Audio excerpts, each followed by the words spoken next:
सुप्रभात प्यारे बच्चों। ई शिक्षण कार्यक्रम में आपका स्वागत है। आशा है आप न केवल हिंदी बल्कि सभी विषयों का कार्य पूरी मेहनत व ईमानदारी से कर रहे होंगे। पिछली कड़ी में हमने व्याकरण नयन के पाठ 1 भाषा, लिपि और व्याकरण का अध्ययन किया था। आज की कड़ी में हम पाठ 3 शब्द और वाक्य का अध्ययन करेंगे। बच्चों, आप इस वीडियो को ध्यान से देखें, सुने, समझें और पाठ को स्वयं पढ़ें और पाठ के अंत में दिए गए अभ्यास कार्य को करने का प्रयास करें। तो चलिए बच्चों, शुरू करते हैं शब्द और वाक्य। बच्चों, इन चित्रों के नीचे दिए शब्दों को पढ़ते हैं। कमल, कोयल, बकरी। ये शब्द वर्णों के मेल से बने हैं और एक निश्चित अर्थ की ओर संकेत कर रहे हैं। अर्थात इन शब्दों को पढ़कर हमें ऊपर दिए गए चित्रों के बारे में पता चलता है कि ये कमल का चित्र है, ये कोयल का चित्र है और ये बकरी का चित्र है। बच्चों, इन शब्दों को अगर हम क्रम बदलकर लिखते हैं, अर्थात हम कमल को मलक लिखते हैं, कोयल को यकोल लिखते हैं, बकरी को रिकब लिखते हैं, तो इनसे हमें कोई अर्थ स्पष्ट नहीं होता। तो किसी भी क्रम में यदि हम वर्णों को मिला देते हैं तो वो शब्द नहीं बनते। तो शब्द क्या होता है बच्चों? शब्द वर्णों का ऐसा समूह होता है जिसका कोई अर्थ हो। वर्णों का ऐसा समूह। वर्ण क्या होते हैं? बच्चों, वर्णों के बारे में आपने अपनी पिछली कक्षा में पढ़ा होगा।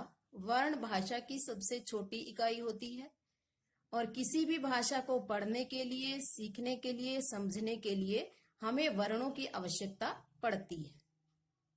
हिंदी में भी वर्ण 2 प्रकार के होते हैं, स्वर और व्यंजन। उन्हीं स्वर और व्यंजनों से मिलकर शब्द बनते हैं, परंतु वो सभी वर्ण एक क्रम में होने चाहिए, तभी उनका अर्थ समझ में आता है। उदाहरण: बस, लड़की, माला, गुलाब, कमल। अब बस में स्वर और व्यंजन है ब, अ, स, अ, बस, और ये सब एक क्रम में लगे हैं, इसीलिए इसका अर्थ हमें समझ में आता है। लड़की शब्द में ल, अ, ड़, अ, क, ई, लड़की।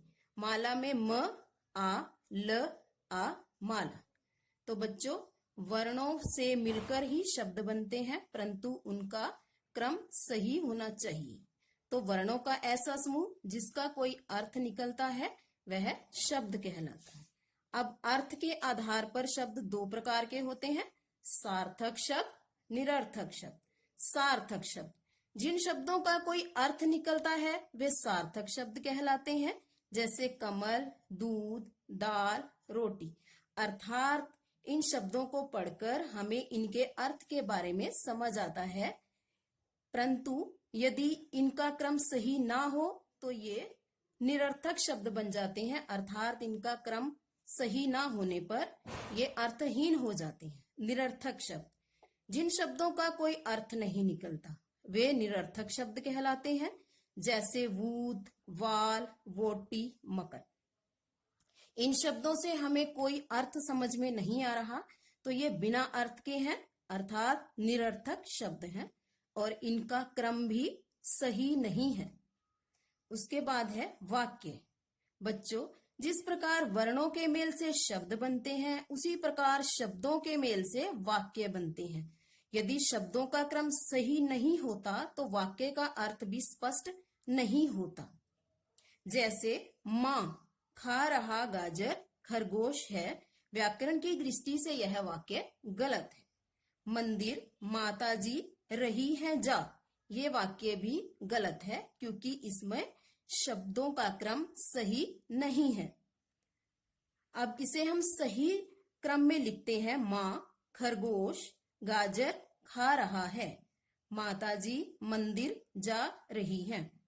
तो इन वाक्यों का अर्थ हमें इसलिए समझ में आया क्योंकि इसमें शब्दों का क्रम सही है। हिंदी में शब्दों का क्रम इस प्रकार से आता है, पहले कर्ता, फिर कर्म और उसके बाद क्रिया आती है। तो बच्चों, वाक्य क्या होता है? शब्दों का ऐसा समूह जिसका अर्थ स्पष्ट हो रहा हो वह वाक्य कहलाता है। तो बच्चों, आज हमने पढ़ा शब्द किसे कहते हैं और वाक्य किसे कहते हैं। वर्णों का ऐसा समूह जिसका कोई अर्थ हो वह शब्द कहलाता है, और शब्दों का ऐसा समूह जिसका अर्थ हमें स्पष्ट हो रहा हो वह वाक्य कहलाता है। आप इस पाठ को पुनः पढ़ें और